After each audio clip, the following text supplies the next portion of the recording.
नमस्कार, मैं हूं भगवान आराम धोरीमिना। आप देख रहे हो राज भारती न्यूज़ चैनल।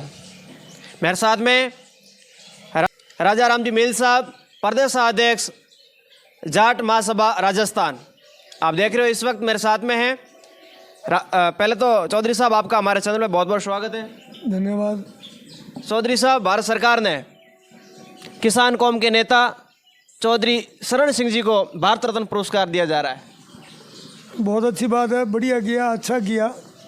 शरण सिंह जी काबिलियत रखते हैं कि भारत रत्न उनको मिलना चाहिए था, आज मिला है, ठीक है। लेकिन इसको थोड़ा सा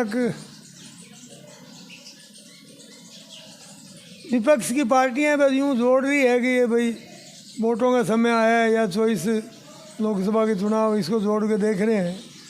अगर ये 2 साल पहले, 3 साल पहले या 7-8 साल पहले होता तो इसकी वैल्यू थोड़ी ज़्यादा होती। बाकी ठीक है, दिया है, अच्छा दिया है। जिनको भी दिया है सब इस बात में काबिलियत रखते हैं, दिया है, ठीक है।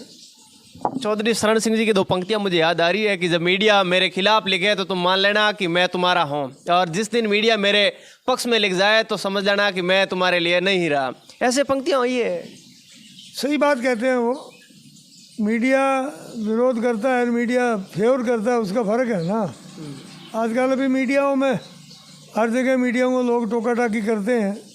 जिस तरीके का कुछ मीडिया फेवरेबल बातें करते हैं, मीडिया भी निष्पक्ष रहा नहीं, गड़बड़ है मीडिया में। हर जगह भी देखो तो थोड़ा भेदभाव यहाँ सामने झलकता है और दिखता है। ऐसा मीडिया का ऐसा नहीं होना चाहिए, मीडिया निष्पक्ष होना चाहिए।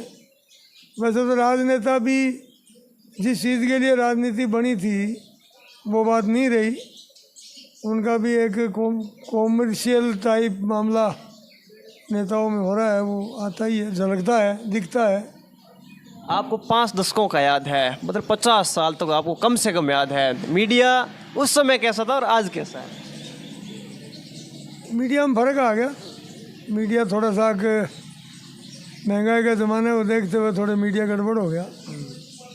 बाकी पहले मीडिया की बात, खबर तो आज भी वैल्यू रखती है, पर थोड़ा फ़र्क पड़ गया, देखने में ठीक नहीं लगता। राजस्थान में हो या फिर भारत में हो, कहीं युवाओं को ज़रूरत पड़ती है तो चौधरी राजा राम जी मील को जब याद किया जाता है तो काम आसान ही नहीं, बेहद आसानी से हो जाता है। जब युवाओं को हर जगह आंदोलन की कहीं आवश्यकता पड़ती है तो चौधरी साहब की आवश्यकता पड़ती है। मील साहब जब अपना समय निकाल के जाते हैं, चौधरी साहब के युवाओं की आज फिर से आवश्यकता पड़ती है इस देश में? आपकी नहीं पड़ती रहती है, अपने से होने वाले काम है वो करते हैं। अपन तो इस तरीके से, जैसे मैं पिछले 23-24 साल से जाट महासभा का अध्यक्ष हूँ, सार्वजनिक ऑफिस खोल के बैठे हैं तो लोगों के लिए ही हैं, लोगों के काम करते हैं। अपने से होने वाला काम वो कोशिश करते हैं, करवाते भी हैं। तो ये तो रहता ही है, काम ही ये है। काम कुम सब घर का तो छोड़ करके है, और इसी ऑफिस में अगर बाहर कहीं नहीं जाते हैं तो यहीं मिलते हैं, लोगों के बात सुनते हैं। अपने से होने वाले काम है वो कोशिश करते हैं, करवाने का कोशिश करते हैं। लोग बहुत तकलीफ़ में आते हैं, बहुत दुखी है जनता। आजकल इस महंगाई के ज़माने में बहुत परेशानी में है। भ्रष्टाचारी के मामले में भी बहुत परेशानी में है। पिछली सरकार के जो 5 साल निकले हैं तो भ्रष्टाचारी ज़्यादा हुई, भ्रष्टाचार ज़्यादा थे तो उसमें प्रॉब्लम रही। हर आदमी परेशानी में रहा। किसी डिपार्टमेंट में देख लो, कोई डिपार्टमेंट हो, नीचे से लेके ऊपर तक सब जगह लोग परेशान थे और दिक्कत भी थी। ओबीसी विसंगति 2017-18 में जो कानून आया उसका अगर किसी ने नेतृत्व किया तो वो किया चौधरी राजा राम जी मील साहब ने, और उस कानून को सरकार को झुकना पड़ा और सरकार को वापस उस कानून को संशोधन करना पड़ा। चौधरी साहब, ऐसा सदन में किसी नेता का कहना है, उसी बात को हरीश जी चौधरी ने कहा था कि ये 2018 विसंगति जो कानून था उसको वापस लाया जाएगा। आपका क्या विचार है? नहीं आ सकता वो, वापस नहीं आएगा वो। किसान कोई चांस ही नहीं आने का। ये यहाँ जो सुधार करवाया वो लीगल है, सही है, वो ही होना चाहिए। एक्समैनों को 12.5% आरक्षित है तो वो मिलेगी, उनकी 12.5% नौकरी उनकी पक्की है। वो किस में से क्या कटता है वो तो सिस्टम में, कानून में है, उसी हिसाब से है। पहले वाली बात सही नहीं थी, और जो बाद में किया वो सही है, तो ये वापस नहीं आ सकता। ऐसा हरीश जी चौधरी का कहना है सदन में कि राज्यवर्धन सिंह राठौड़ कह रहे हैं कि जो कानून 2018 में जो लागू किया था वो कानून वापस लागू करेंगे। ऐसा कुछ नहीं है, कोई उनसे मिले होंगे लोग, उन्होंने उनको लेटर लिखा बताया, लेकिन कानून नहीं आ सकता, कानून वापस हो ही नहीं सकता, क्यों, वो गलत है तो नहीं होगा वो, तो उसमें तो कोई पूछने की करने की बात ही नहीं है। सही है, वो जो किया वो ठीक है और होना भी चाहिए। राजस्थान सरकार में जब मुख्यमंत्री थे अशोक जी गहलोत, कोई भी गया तो अशोक जी गहलोत चुनाव के बदौलत या फिर उनके काम के बदौलत किसी को मना नहीं करते थे, लेकिन सरकार नहीं बना पाए। आप राजनेता भी रहे, विधायक भी रहे, आपका अनुभव कैसा रहा? काम में मना नहीं करते, लोगों के साथ जुड़े रहते, तो डोटासरा जी, अशोक गहलोत दोनों करता धरता थे, मुखिया थे। ये अगर सही तरीके से रहते और ये सही चलते तो राज भी बनता इनका। सही नहीं थे, इन्होंने बहुत भेदभाव किया है। अशोक जी ने तो मूल ओबीसी का मुद्दा उठा करके फ्रैक्शन पैदा किया है ओबीसी में, उसी की भुगत रहे हैं। आज नहीं भुगत रहे हैं, पूरी उम्र भुगतेंगे। अशोक जी की पॉलिटिकली कैरियर जो है उस बात पे दाव पे लग गया और ये आगे आने वाले टाइम में कभी दोबारा खड़ा ही नहीं हो पाएगा। रही बात डोटासरा जी की, तो उन्होंने भी जाट समाज के साथ भी बहुत भेदभाव किया है।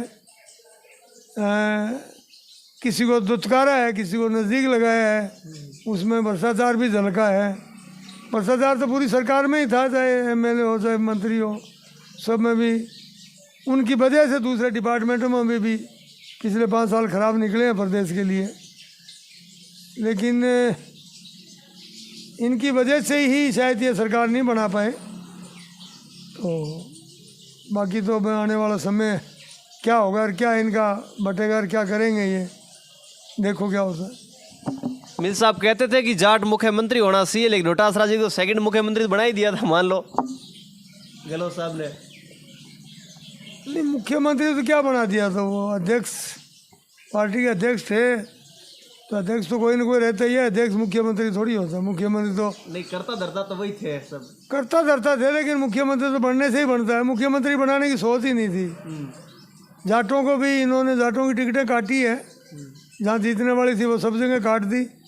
जैसे बाली और बड़ी सादड़ी, वहाँ जाके जाटों को टिकट दी, जहाँ कुछ बटता नहीं है, कुछ लेना देना नहीं है जाटों का।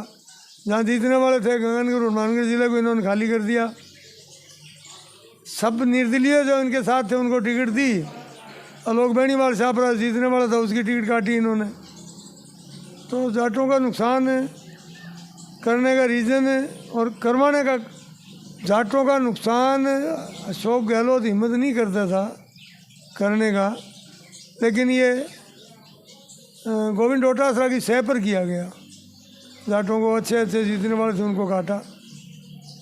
जिस तरीके से इन्होंने गुड्डा में टिकट जो पिछली बार लड़ा उसकी काट करके, और वो बीजेपी में जाके जीत के आ गया, तो जीतने वाला था, लेकिन इसकी टिकट काटी ना इन्होंने। सब निर्दलीयों की थी, ये आलोक बेनीवाल की क्यों काटी?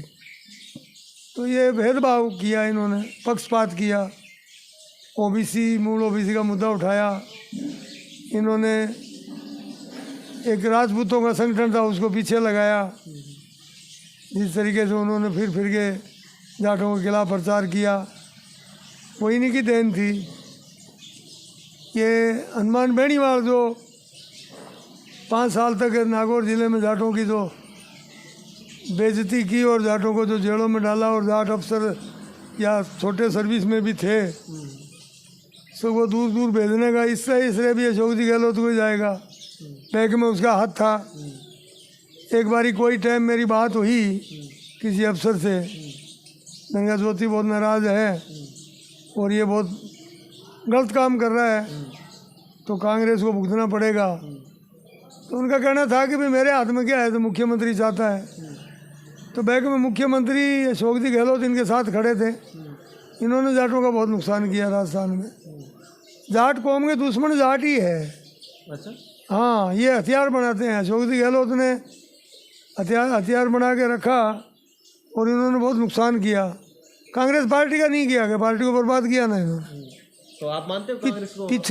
पिछले 20 साल में जो राज्यसभा में गए, 20 आदमी बाहर के भेजे इन्होंने। सिर्फ उन लोगों को भेजा तो कि अशोक गहलोत की दिल्ली में पैरवाई करे। तो राजस्थान में लोग है नहीं क्या? ये चारागाह थोड़ी है। कोई एक राजस्थान का बाहर से बन के आए ना एमपी दिखावे तो सही। भाई इतने बड़े नेता थे तो जब 21 से इनके बन ही नहीं रहे थे उस टाइम को बाहर से बनवाते एक आधे को, देखते कि भी हमारा भी बना दो। ऐसा कुछ नहीं, सब यूज करते हैं जी। जाट समाज सबसे बड़ी कौम है और समाज को भी जिसको मौका लगता है वो यूज एंड थ्रो करते हैं। समाज का बहुत नुकसान किया। मैं तो जानकारी है, मैं 25 साल से लग रहा हूँ, समाज का काम कर रहा हूँ, सब समाज की हालात मेरे सामने आती है। सर्विस में ओबीसी को काटते हैं। यहाँ सचिवालय में बैठे हुए ओबीसी को 21 का 10-11% पे लाके छोड़ते हैं। ये कोई सुनने वाला नहीं है। जोधपुर में नेशनल लॉ यूनिवर्सिटी जो है उसमें एक कानून आया हुआ था, वो 20 साल लग गए हमारे को हटवाने में। सब जाके हटाए वो। जिस तरीके से उनका ऐसा कानून बना दिया था कि भाई SC/ST की को आरक्षण तो मिलेगा इनकी मर्जी पे मैनेजमेंट के, और ओबीसी का है ही नहीं। मैनेजमेंट कौन होता है? एक्टिव हाई कोर्ट का चीफ जज तो उसका BC है, सुप्रीम कोर्ट का एक्टिव चीफ जज उनका पैटर्न है। तो कौन छेड़े? मैनेजमेंट का कौन, मतलब किससे सुने वो?